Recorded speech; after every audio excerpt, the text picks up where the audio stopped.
आप एक बार ईश्वर के तरफ चल पड़ते और चस्का लग जाता है तो फिर उस आप समझ लो कि ईश्वर ने आपको स्वीकार करना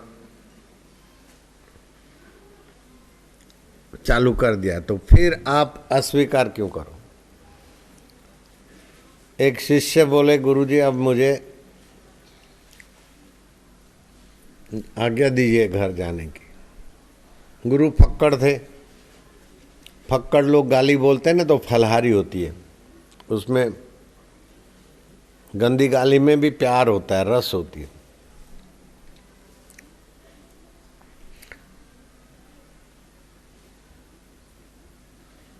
अरे बोले, तू तैयार तो मैं तैयार नहीं, मैं तैयार तो वो तैयार नहीं, सारे साले नहीं बोला सारे। अब वो गाली होती क्या सारे, लेकिन वृंदावन में अरे सारे कहाँ गया था, अरे सारे क्या कर रहा, अरे सारे, ये फलहारी गाली है।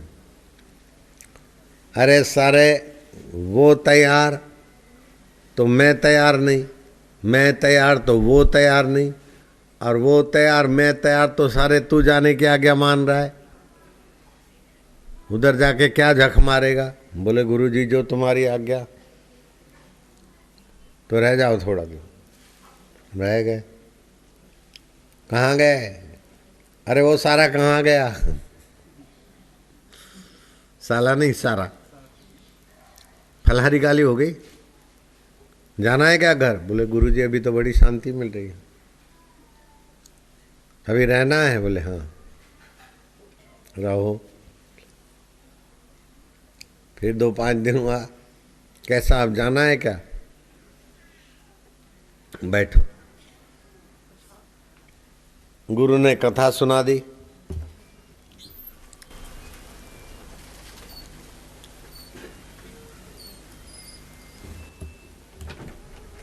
क्या कथा सुनाई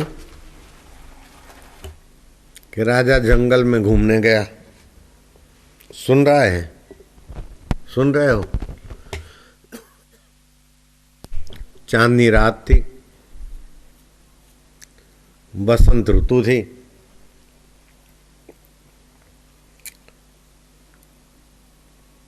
शाम का समय रात्रि में परिवर्तित हुआ। राजा चांदनी का लुत्फ उठाते उठाते देखता है कि एक झोंपड़ा है।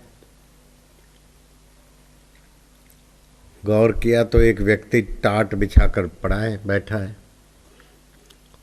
धर्मात्मा राजा को आके मुझे धिक्कार है, मेरे राज्य में और इतने कंगाल लोग रहते हैं, मैं तो गरीबी रेखा से कोई नीचे रहे ऐसा संभव नहीं है, और ये तो गरीबी रेखा को भी और नीचे नीचे से नीचे है। एक टाट और अकेला बंदा है, जहाँ का तो कोई बर्तन बुर्तन भी खास नहीं, एक छोटी सी पतीली थी। राजा का दिल द्रवीभूत हो गया। घोड़े से उतरा, झोंपड़े के द्वार पे खड़ा रहा। ए इधर आना जरा। वो बैठे बैठे बोला क्या है। बोले मैं राजा हूँ और ये मेरी अंगूठी ले लो और मेरी चेन ले लो और बाजू बंद है, हीरे वीरे हैं, अपनी गरीबी मिटाओ और मकान बनाओ, ठाठ से रहो। उस टाट पे बैठे हुए व्यक्ति ने अधिकार पूर्वक कहा कि जाओ किसी कंगले को दे देना, तुम्हारे यहाँ बिछौना नहीं है, बर्तन नहीं है, अनाज सामान का सामान नहीं है, तुमसे ज़्यादा कंगाल कौन हो सकता है। ये तो मेरे राज्य के जंगल में हो, मेरे राज्य में ऐसा कोई कंगाल नहीं है। उसने कहा चलो किसको सुनाता है, मैं कंगाल नहीं हूँ, मैं तो सोना बनाना जानता हूँ। राजा चौकन्ना हुआ, गौर से देखा तो ये साधु है। बोले अच्छा महाराज क्षमा करना।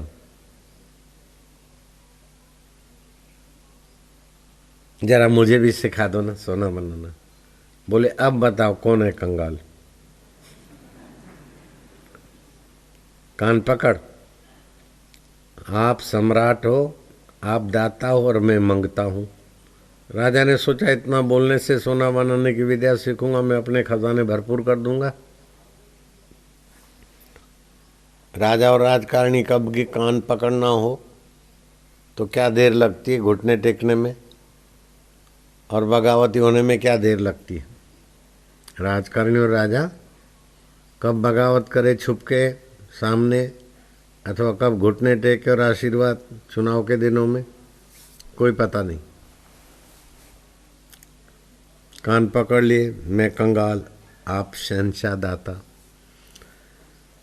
बोले कुछ दिन सुबह सुबह आना पड़ेगा, खास अंगरक्षक को नहीं लाना है, गुप्त विद्या है, तुम जानो मैं जानो। हाँ बोले महाराज सही बात है।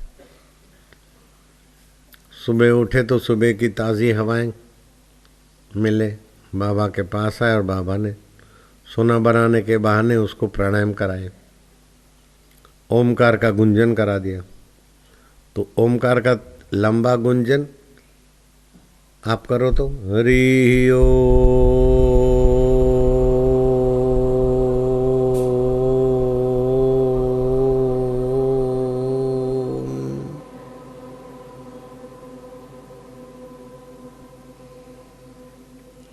हरि ओम।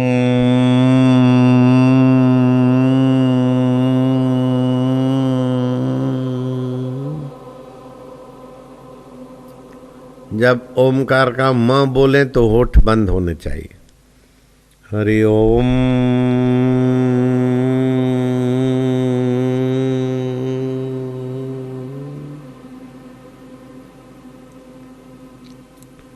बहत्तर करोड़ 72,72,201 नाड़ियां, सभी पर इस गुंजन की सात्विक असर पड़ती है। दुनिया में ऐसी कोई औषधि नहीं है, ऐसा कोई प्रयोग ही नहीं है जो इसकी बराबरी कर सके या इसके 10वें हिस्से का भी फायदा दे सके। ये ऐसा गुंजन है। और एक तो नूरानी नूर फकीर की दृष्टि पड़ी, दूसरा फकीर ने करवाया तो मंत्र तो चेतन हो गया। राजा को 4 प्रकार के जो दोष होते हैं, वाणी चांचल्य, बिन जरूरी शब्द बोलना, प्रभावहीन वाणी, ये वाणी चांचल्य। राजा का चला गया। तो हस्त चांचल्य, बैठे बैठे यूं करेंगे, कभी नाक खो देंगे, कुछ मिला तो घुमाते रहेंगे।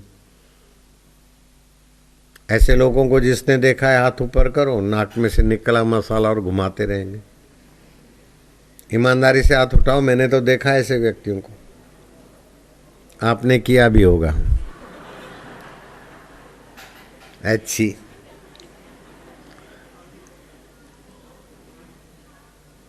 किया भी होगा। ये हस्त चांचल्य है, बिन जरूरी गंदी चेष्टा है, मन की बेवकूफ़ी की पराकाष्ठा का नमूना है। क्या मिलेगा नाक में से निकला हुआ मसाला घुमाने से, फिर भी उसमें से सुख लेने को लगा है। नाक के गंदगी में से सुख ढूंढ रहा है, सुख के लिए कर रहा है कि ना। ये हस्त चांचल्य है, जहाँ सुख है उधर का पता नहीं, नाक की गंदगी में से सुख खोज रहा है। और फिर यूँ देखेंगे, फिर घुमाएंगे, चाय पियेंगे दूसरे हाथ से, फोन उठाएंगे तो बदल देंगे वो मसाला। हाँ हेलो, ऐसा होता है कि नहीं होता। तो मन की नीची अवस्था है ना, फिर ऐसा करके उसको रखते नहीं, फिर यूँ करके फेंकते। ऐसे कई लोगों को मैंने देखा फेंकते हुए भी, फिर भी करते 2-5 दिन के बाद, फिर देखा कि वही किया। सिगरेट फूंकते, फिर करके फेंकते, फिर सिगरेट फूंकते। ऐसे व्यक्तियों को आप भी जानते, हम भी जानते।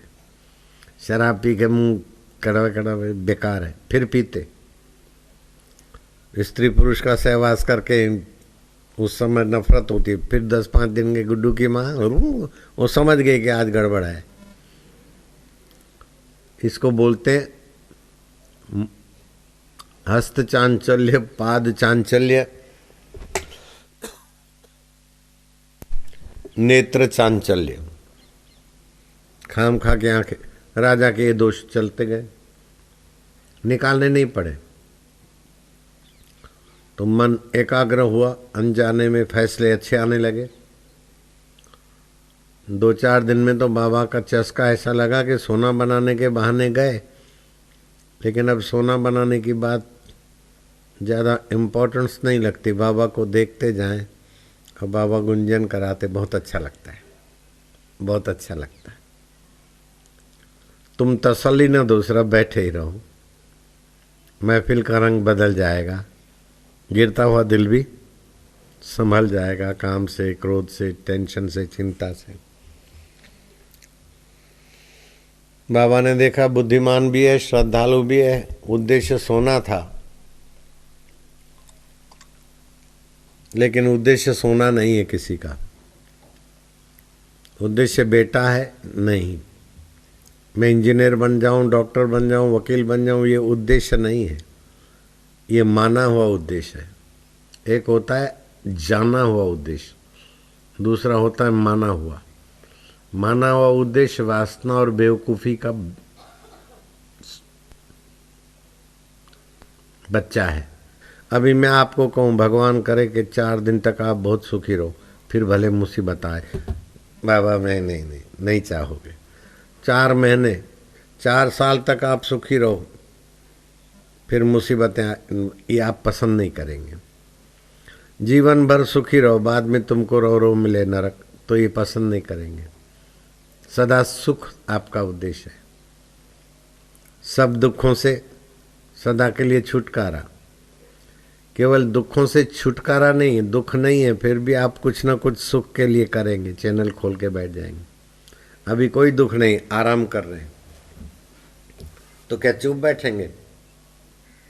सुख के लिए कुछ ना कुछ करेंगे।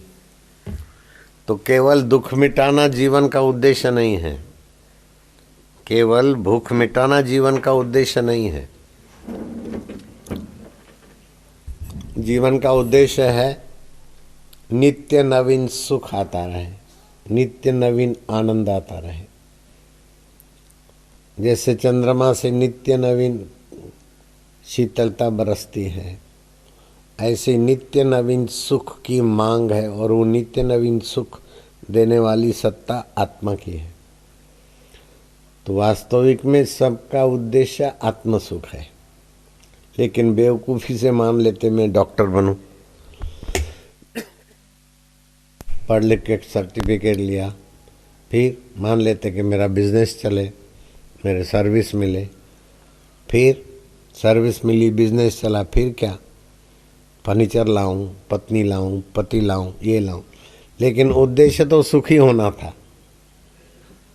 ला ला के उलझ गए, आखिरी दुखी हो गए।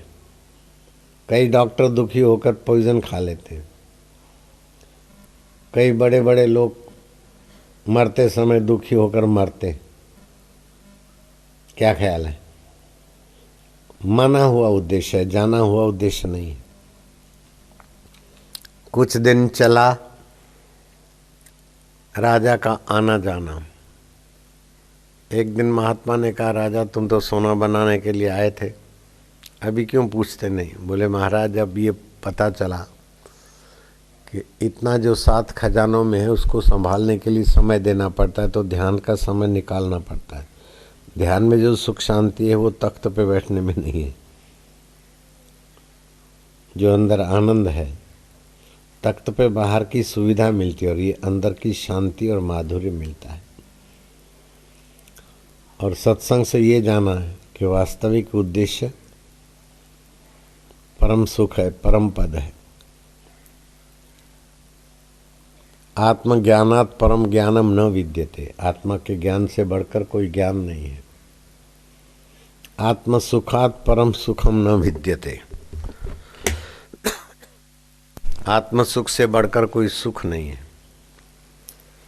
आत्मलाभात् परम लाभम न विद्यते, आत्मलाभ से बढ़कर कोई लाभ नहीं है। दुनिया के बड़े बड़े अमीर, बड़े बड़े राजा, बड़े बड़े सेनापति और बड़े बड़े विद्वान भी आत्मवेता महापुरुष के आगे नतमस्तक हो जाते। सीएम पीएम जैसे भी अपना भाग्य बनाने के लिए बड़े गर्व के साथ कहते हैं कि मैं भी रमन महर्षि से लाभविंत हुआ था। मुरारजी बोलते हैं। महर्षि के चरणों में बैठने से मुझे जो अच्छा लगा, शांति मिली थी, वो मैं अभी यहाँ शिकागो में प्रवचन कर रहे थे। मुरारजी देसाई शिकागो में मेरा प्रवचन था, उसी हॉल में वो भी बोल के गए थे, मेरे सामने नहीं, बाद में लोगों ने बताया कि मैं रमण महर्षि के चरणों में बैठा था तो जो शांति और सुख मिला था वो मुझे प्रधान पद पर नहीं है। तो बड़े बड़े समझदार लोग भी गर्व से कहते हैं कि मैं ब्रह्मवेता का शिष्य हूँ, फलाने महापुरुष का मैं साधक हूँ, फलाने मेरे गुरु जी थे।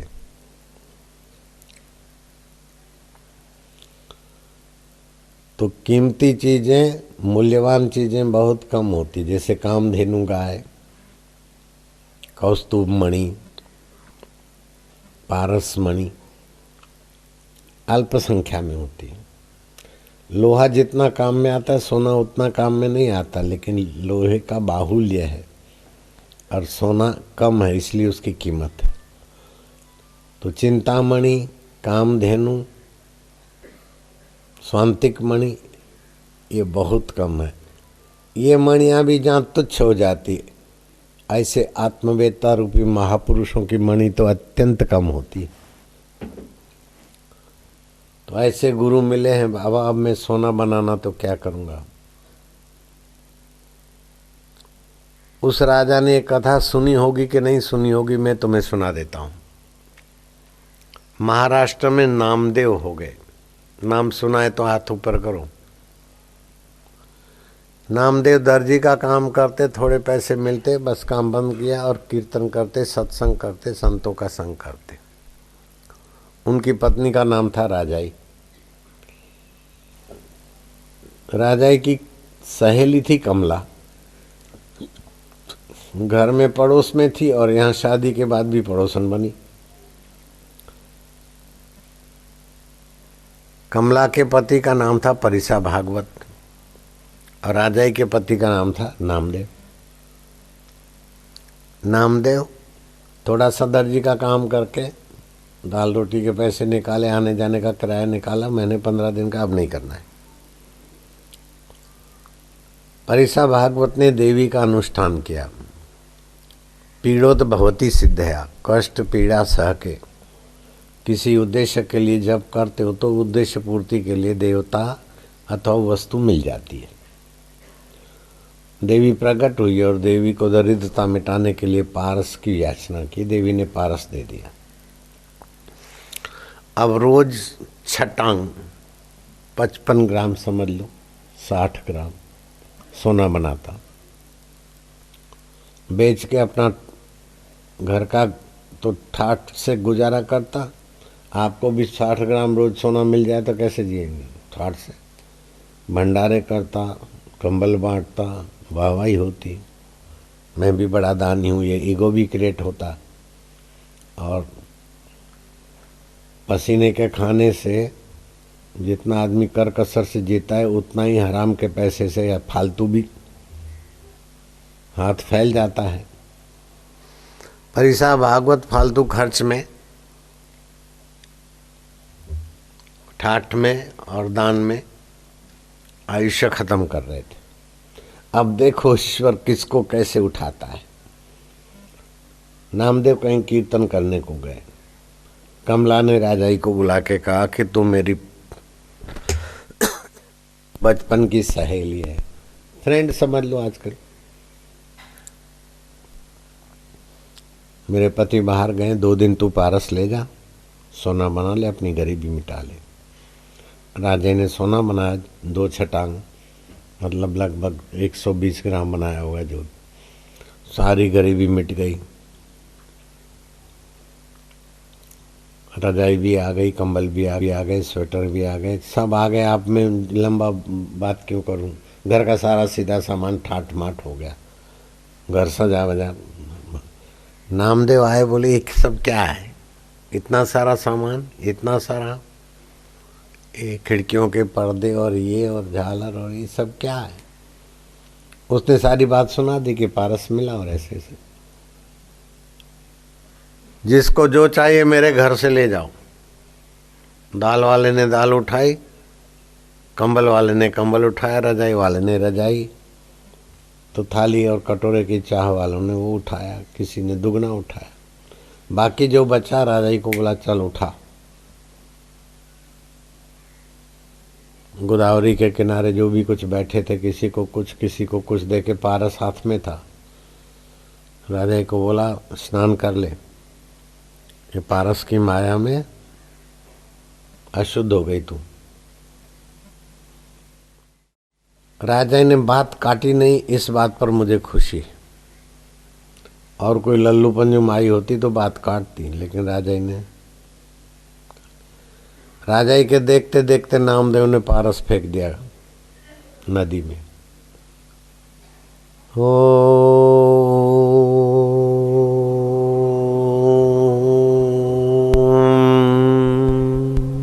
तम नमामि हरिम परम। हरि ओम।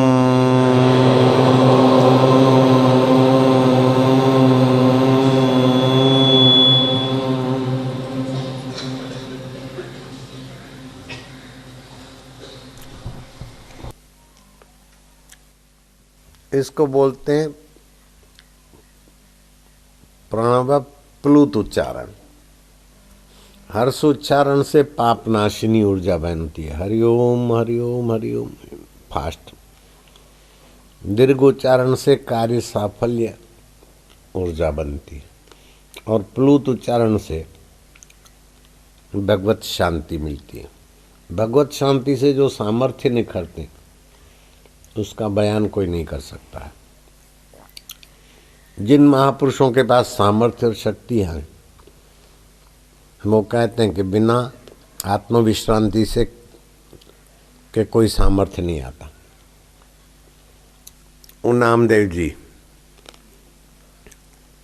ओ महाराज जी। महाराज जी ने आंख खोली, माझा पारस द्या। तुमचा पारस? जन्मे थे तो लाए नहीं थे, मरेंगे तो ले नहीं जाओगे। कौन सा तुम्हारा पारस, तुम पहचानते हो? हाँ, बोले मेरा पारस था, देवी से मैंने लिया था। अरे असली पारस से ही तुम नकली पारस पहचान सकता है। असली पारस आत्मा है, वही तुम्हारा पारस है। ये तो नकली पारस है, माया में फंसाने वाला। त्याची इच्छा टाकून द्या, असली पारस खोजा। हो माझे बाप, मला सत्संग नहीं पाहिजे,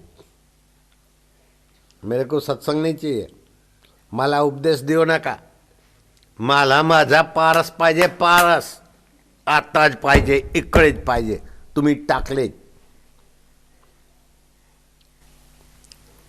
अरे तुम्हाला तुमचाच पारस मी देतो, ध्यान करा। मी हरिओम हरिओम सांगणार नाही, मला सत्संग नाही पाहिजे, मला उपदेश नाही पाहिजे, मला माझा पारस द्या। रज्जू नाही करा।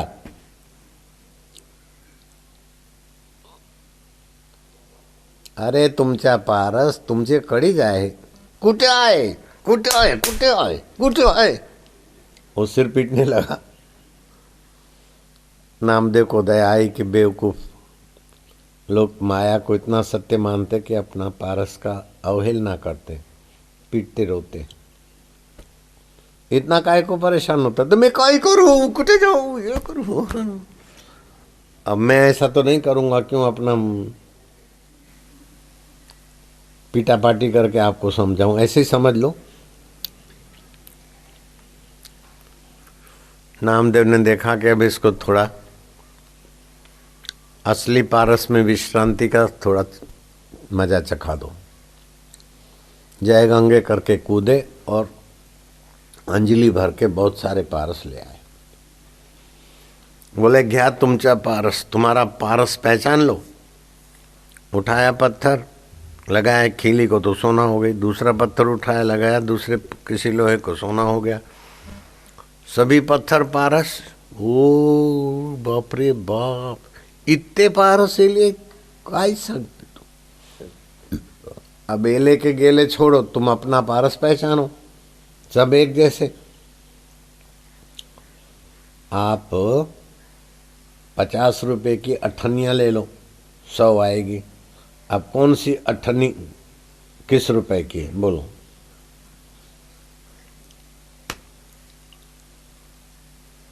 50 के नोट की आपने 100 अठन्नी ले ली, या 10 रुपए की 20 अठन्नियाँ आ गई आपके पास, तो कौन से रुपए की कौन सी अठन्नी खोजोगे? अठन्नी तो अठन्नी। मेरा पारस तो मैं नहीं पहचान सकता हूं। तो जब जिसको पहचान नहीं सकते उसको तुम अपना मानते हो, और जो तुमको भूल नहीं सकता उसके लिए तुम लापरवाह हो। क्या करता है परिसा भागवत? जो तुम्हें देखने की सत्ता देता है और कुछ नहीं लेता, सुनने की सत्ता, बोलने की सत्ता, सोचने की सत्ता, वो असली पारस आत्मदेव हाजरा हजूर है। उसको तुम दूर मानते हो, दुर्लभ मानते हो, परे मानते हो, पराया मानते हो, और इन पत्थरों के पीछे पड़े जिसको तुम पहचानते नहीं। परिसा भागवत तो देवी की उपासना किया, लेकिन देवी की माया में फंस रहा है, देव की माया में फंस रहा है। देव को तो पाकर देव के स्वरूप को पहचानना चाहिए। देवम भूतवा देवम यजेत, देवता की उपासना से अपना देवत्व जगाना चाहिए। जो विष्णु जी का आत्मा है वो तेरा आत्मा है, जो शिव जी का आत्मा है, जो देवी का आत्मा है, तो देवी ने तेरे को पारस दिया। जिस सत्ता से देवी ने पारस दिया उसी सत्ता से मैं ये पारस बना के तेरे आगे ले आया हूँ। ले ले, पहचान ले। शांति मिली, शांति का मूल्य समझ में आना चाहिए, उसे गहरा करना है और बढ़ाना। जब मिल गया ना थोड़ा, सूर्य की एक किरण सूरज की खबर है, सरोवर की एक अंजलि सरोवर की खबर है। ऐसे एकांत में अनुष्ठान में जो शांति मिली वो तो शुरुआत है। अभी तो सितारों से जहाँ कुछ और भी है, इश्क के इम्तिहान कुछ और भी हैं। श्री कृष्ण ने जब अपने लीला समेटने का किया और उपद्रव होने लगे द्वारका में, तो उद्धव ने कहा कि मुझे लगता है कि आप अभी चले जाएंगे। बोले हाँ, तुम्हारा ठीक अनुमान है, मुझे साथ ले चलो। उद्धव साथ में कोई आया नहीं, कोई गया नहीं, लेकिन जो कभी साथ नहीं छोड़ता उस आत्मदेव का मैं तुझे तत्व ज्ञान देता हूँ। तत्व ज्ञान का उपदेश दिया। बोले जाओ एकांत में बद्रिका आश्रम और ब्रह्मनिष्ठा अपनी परिपक्व करो, असली पारस से मिलो। असली पारस कृष्ण ने नहीं कहा मैं मिला है, कथा करूँगा। उद्धव को भेज दिया। कृष्ण साथ में थे, उद्धव कोई साधारण भी नहीं थे, कृष्ण के साथ पढ़े थे, बृहस्पति से विद्या सीखे थे। नन्हे उद्धव माँ बोलती बेटा कलेवर कर लो। बोले मैया मैंने अभी पूजा नहीं किया, नियम करूँगा फिर तो खाऊंगा नाश्ता। ऐसे उद्धव थे, कृष्ण के साथ रहे, पढ़े। फिर भी कृष्ण ने कहा जाओ बद्रिका आश्रम, एकांत में उस आत्मनिष्ठा पाओ। एकांत से जो आध्यात्मिक उन्नतियाँ होती है, हा हा हो ही में, या तो सत्कर्म सेवा या तो एकांत ध्यान, दो के सिवा जो गपसप नाम दे दो चुप हो गए। परिसा भागवत उनको देखता और पारस को देखता है, पारस को देखता है, उनको देखता। बोले ले लेना बार बार संत का दर्शन करने की आज्ञा जो कबीर ने की। कबीरा दर्शन कई बार दर्शन करो, कई बार नहीं कर सकते तो 2 ही वक्त कर ले, 2 वक्त न कर सके तो 1 बार कर ले, 1 बार नहीं तो दूजे दिन कर ले, चौथे दिन कर ले। कहे कबीर काल दगा नहीं दे।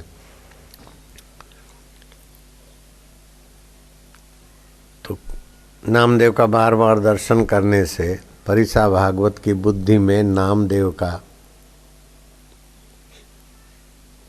सात्विक शुभ आध्यात्मिक ओरा का प्रसाद आया।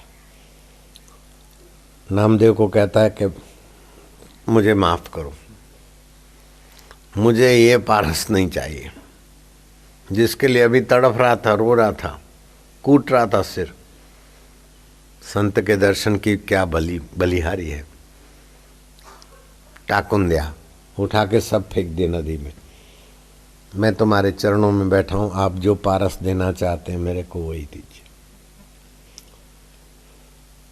सभी शिष्यों में पहला शिष्य अगर कोई खोजे तो नामदेव का पहला शिष्य है परिसा भागवत, जो पारस कुर्बान करके मंत्र दीक्षा लेता है किसी में ऐसी ताकत? ये तो मुफ्त में मिल गया इसलिए गपशप लगाते हैं अभागे लोग। मुफ्त में दीक्षा मिल गई है परिसा भागवत को। पारस त्यागने के बाद जो दीक्षा का मूल्य समझ में आया, ऐसी निगुड़ियों को क्या पता है दीक्षा क्या होती है, रहने की सुविधा क्या होती है।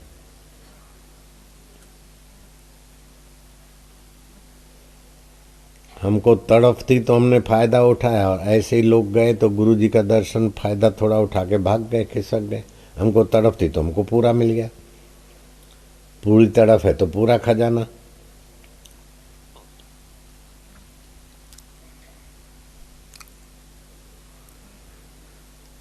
राजा को तड़प तो थी नहीं, लेकिन संत के सानिध्य से बुद्धिमान और श्रद्धालु राजा ने अपनी बुद्धि का परिमार्जन किया और कहा कि बाबा मैंने तो पहले कहा था कि आप कंगले हो और मेरी अंगूठी ले लो, चैन ले लो, अपनी गरीबी मिटाओ, लेकिन वास्तव में हम लोग गरीब हैं।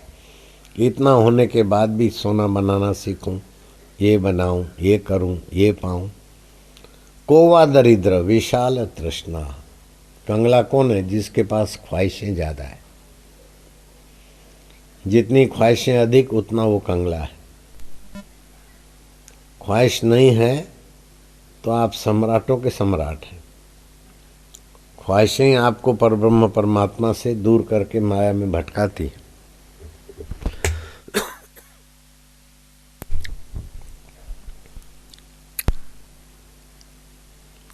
बहुत चाहिए तो गधाई है, गधा है। कम चाहिए तो शहनशाही है, और कुछ नहीं चाहिए तो खुदाई है।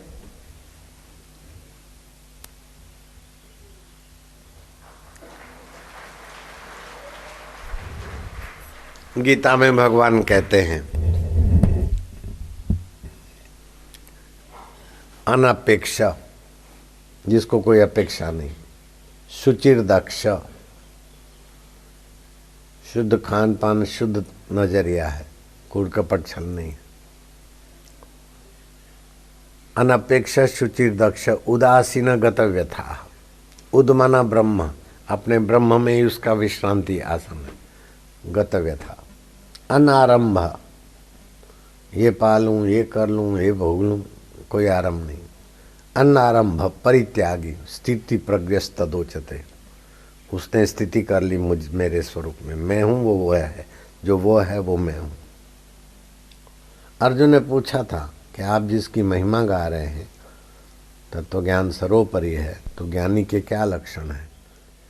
बोले प्रज्ञाति यदा कामान, बाहर से सुख लेने की कामनाएं जिसकी जल गई हो।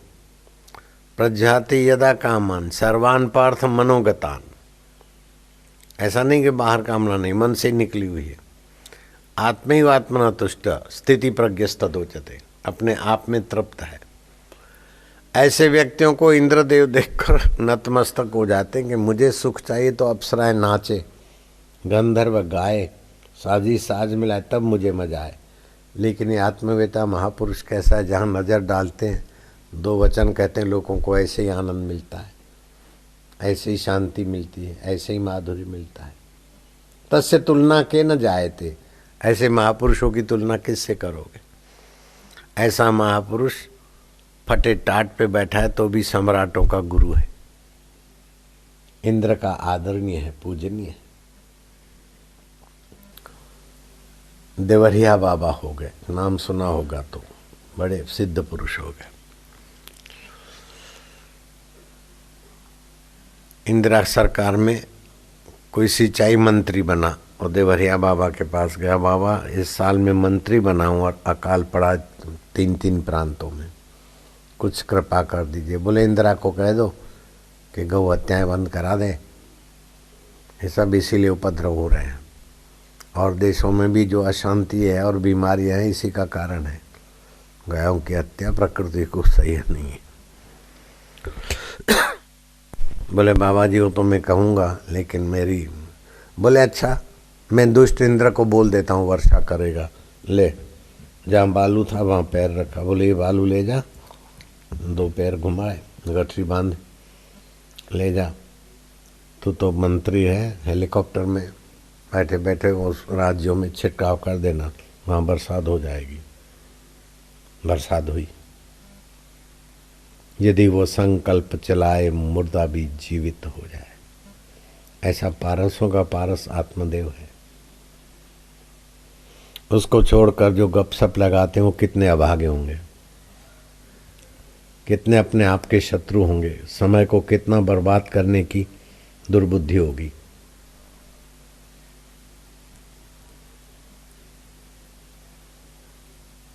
जो समय बर्बाद करता है साधना का, समय उसी को बर्बाद कर देता है। बिल्कुल पक्की बात है।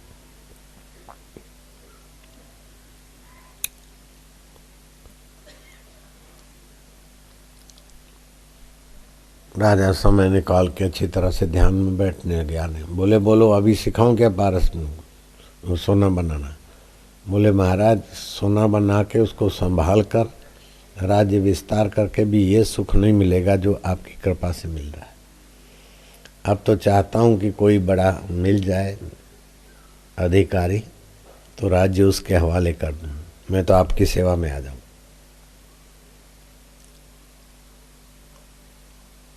जैसे काशी का राजा कबीर जी की सेवा में, उनकी रोटी बनाने में, उनकी अंगत सेवा में लग गया था ना, मैं तो ऐसा करना चाहता था। ये संसार तो बाबा भालू पकड़ाने वाला है। संत लोग कथा बताते, कहीं से आदमी जा रहा था, जंगल का इलाका था, पहले के ज़माने में सिक्के चलते थे क्वीन चांदी के, नोट बाद में आई। 4-6 महीना कहीं काम करके महीने के जितने भी मिले उसे 100-200, तो 6 महीने के तो कितने हो गए, 200-250 चांदी के रुपए हो गए। वो गठरी सिर पे रख के जा रहा था, जंगल से कहीं से रीछ दौड़ता आया और रीछ खड़ा होकर मुंह पे पंजे मारता है। आदमी को पता था, तो रीछ जो खड़ा हुआ तो उसके पंजे पकड़ लिए। पंजे तो पकड़े, लेकिन पंजों के नाखून उस गठरी को लगे तो कुछ रुपए गिरे। वो रीछ के साथ जूझ रहा है तो कुछ रुपए गिरते गए और ये पीछे हटता गया। दूसरा खड़ा खड़ा व्यक्ति देख रहा है, अभी अभी आया है। इसने देखा, बोलूँगा कि आओ रीछ पकड़ो, बचाओ, तो नहीं आएगा। बोले देखो मैं रीछ को जूझा रहा हूँ और रीछ लीद की जगह पर रुपए निकाल रहा है। रीछ डबल की जगह से रुपए, आप समझ गए ना, लीद की जगह से रुपया अगाड़ू छू, सीधी बात। रीछ ने हलावी ने रुपया डबल कराऊ छू, समझी क्या अंदर में गुजराती में। रीछ को हिला के उसको रुपयों की डबल करा रहा हूँ। वो आया, बोले मुझे दो। उसको रीछ पकड़ा के रुपए चुन के कुछ छोड़ के भागा। अब उसने हिलाया, देखा कि ये तो अपने को धोखा हो गया। वो ताकने लगा तो तीसरा कोई आदमी निकला। अरे बोले देखो रुपए में इसको करवाया डबल, आपको भी चाहिए तो आ जाओ। उसने तीसरे को पकड़ाया, तीसरा चौथे को पकड़ाया। पकड़ने वाले उत्साह से तो पकड़ लेते, बाद में परेशान होते तो दूसरे का इंतजार करते। ऐसे ही हमारे परदादा ने दादा को व्यवहार का रीछ पकड़ाया, बेटे बड़े हो जाओ अब तुम संभालो। परदादी ने हमारी दादी को पकड़ा दिया, घर गत्थे का काम। दादी ने हमारी माँ को पकड़ा दिया, बेटी बहू रानी अब तू आई है, तू सब संभाल ले। क्योंकि मैं तो थक गई, ये रीछ को हिला के हम तो थक गए। बेटे तुम बड़े हो जाओ, अब सब संभाल लो। क्या बाप बेटों को रीछ नहीं पकड़ा रहे हैं? सासू बहुओं को रीछ नहीं पकड़ा रही है? हाँ, ये है संसार, थकाने वाला है, सताने वाला, थकाने वाला, बल बुद्धि ओज तंदुरुस्ती क्षीण करने वाला है फूना दे हाल नू जिन्होंने वतन विसारिया, उनके हालत को और उनकी बुद्धि को नालत है जो परमात्मा वतन विसार के संसार की चीजों में उलझ जाते।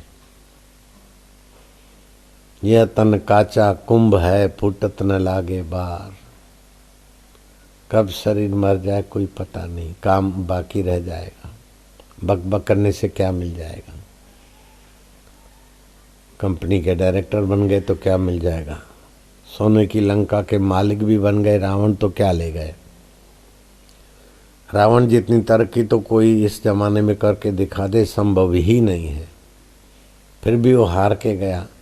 और शबरी भीलन कुछ नहीं था फिर भी सब कुछ पाके, तो शबरी भीलन तो सभी बन सकते लेकिन रावण जैसा लंकाधीश तो सभी नहीं बन सकते, कोई भी नहीं बन सकता। शबरी के ताई नाई ईश्वर को पाना तो आसान है क्योंकि ईश्वर तो वही का वही है। संसार की चीजें तो प्रारब्ध पुरुषार्थ वातावरण जफाकशी से मिलती और टिकती नहीं। भगवान तो केवल मांग हो, ईमानदारी से तड़प हो।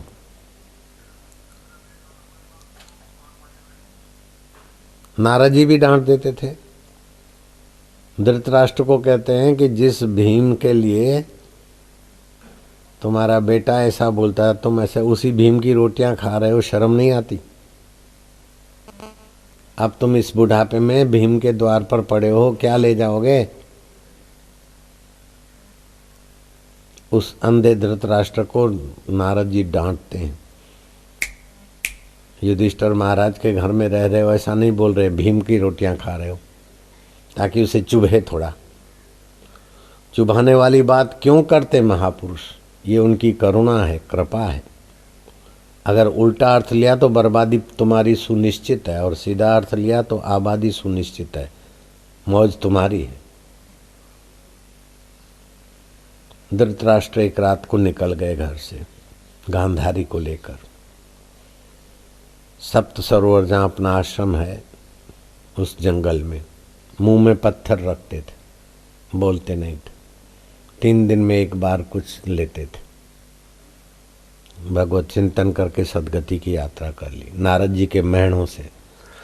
काश मेरी डांट और मेरे महणे भी तुम्हारे जीवन में मौन ले आए तो कितना अच्छा।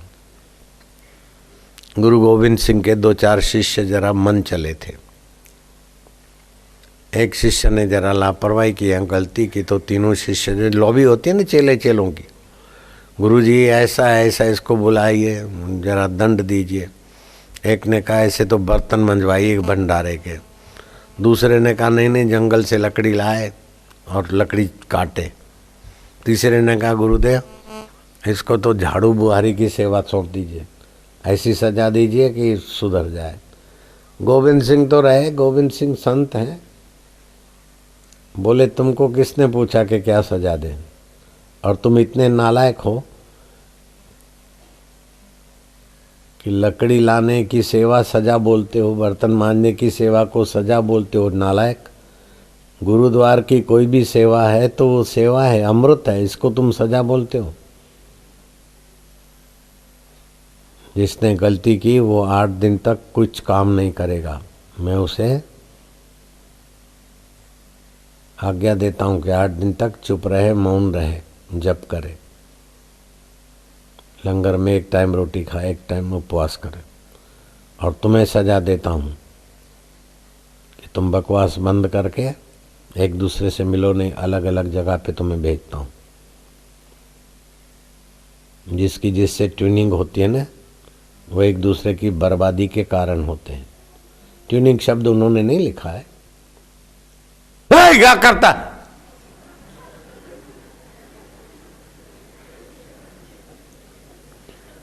उड़िया बाबा ने डांट दिया डॉक्टर को।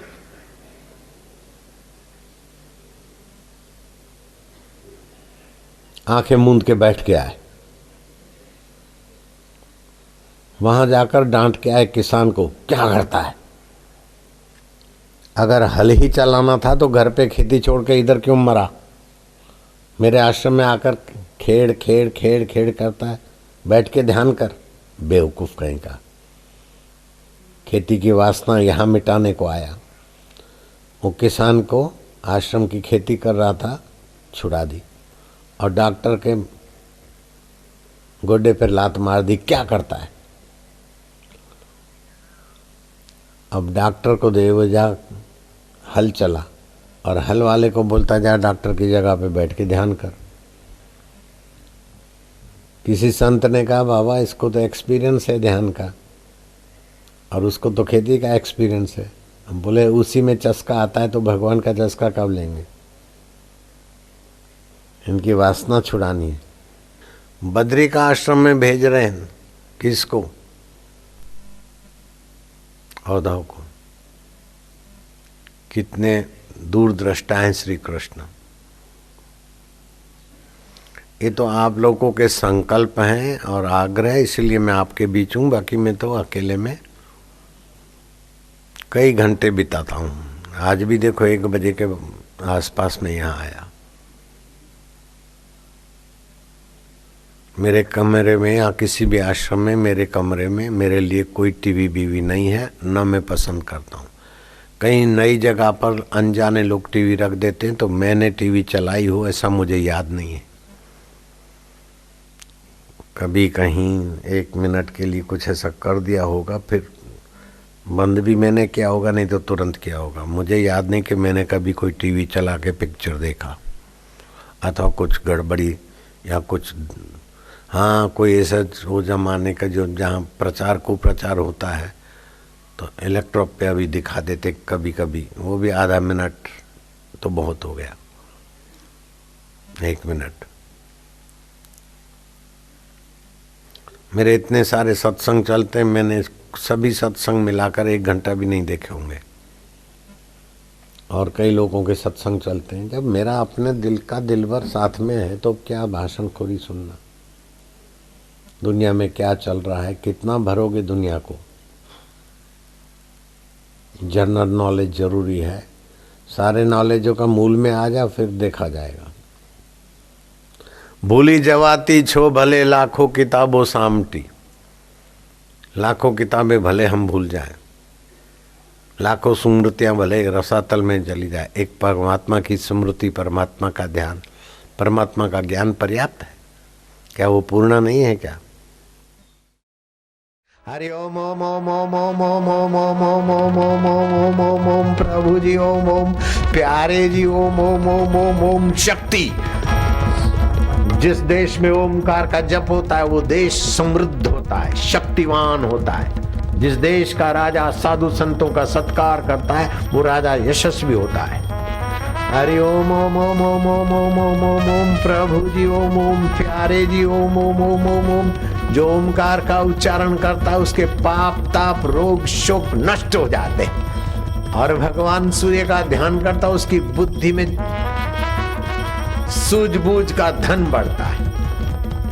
हरि ओम ओम ओम ओम प्रभु जी ओम ओम प्यारे जी ओम ओम मेरे जी ओम ओम गोविंद ओम ओम गोपाला ओम ओम।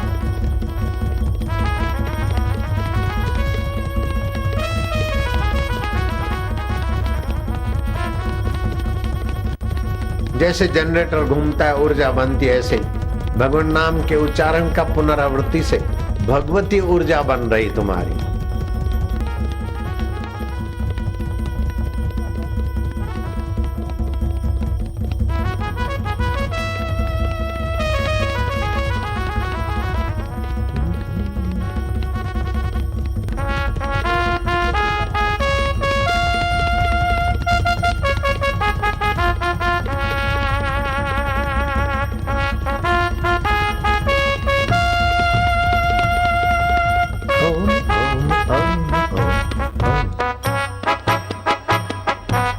विजय का युगल,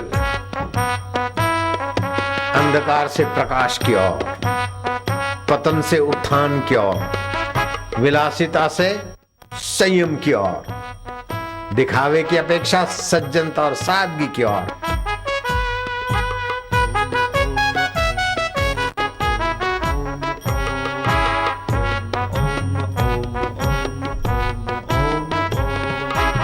राम राम राम राम राम राम, शिव शिव शिव शिव शिव शिव शिव शिव शिव शिव शिव शिव शिव।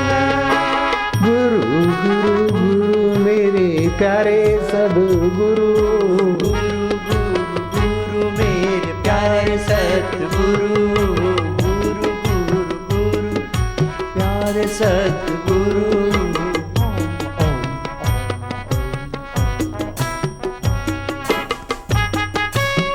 जय हो। विजय की ब्यूगल है।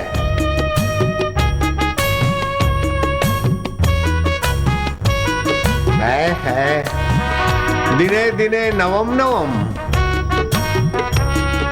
दिने दिने नवम नवम, नमामि नंद नंदनम।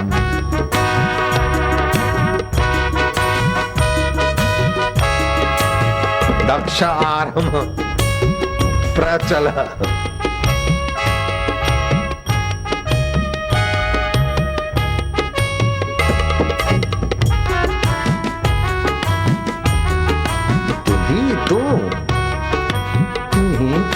तू ही तू प्रभु।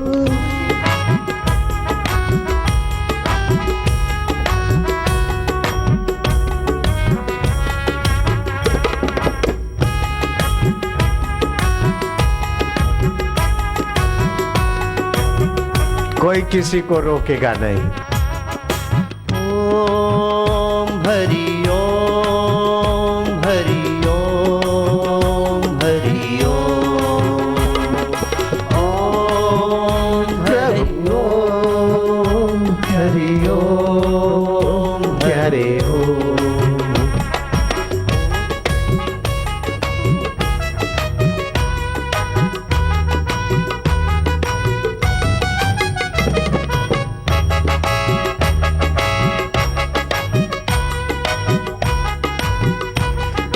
सब मिट गए जहां से हमको मिटाने वाले, सब मिट गए जहां से हमको मिटाने वाले।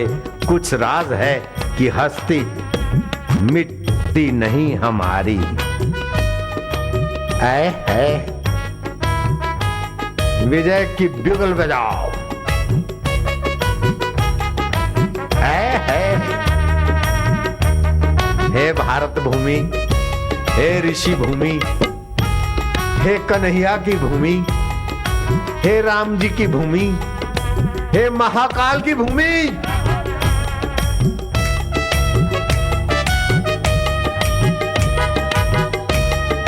हे भीष्म पितामह की भूमि,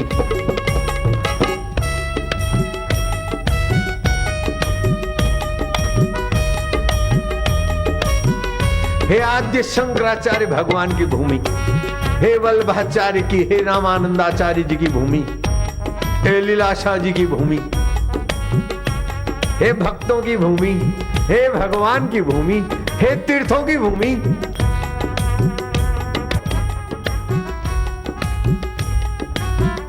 ऊपर की ओर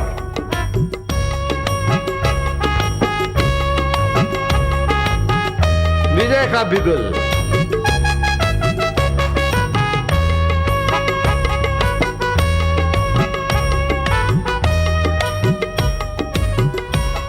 विजय की बंसी। शाबाश है। कोई किसी को रोकेगा नहीं। नाचे तो नाचने दो, गुनगुनाए तो गुनगुना दो।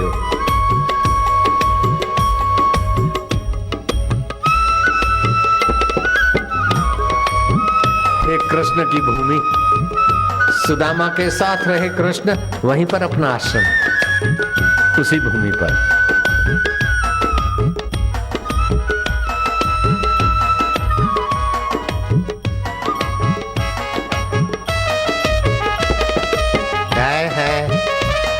जिस जिसको जाना है जा सकते हो।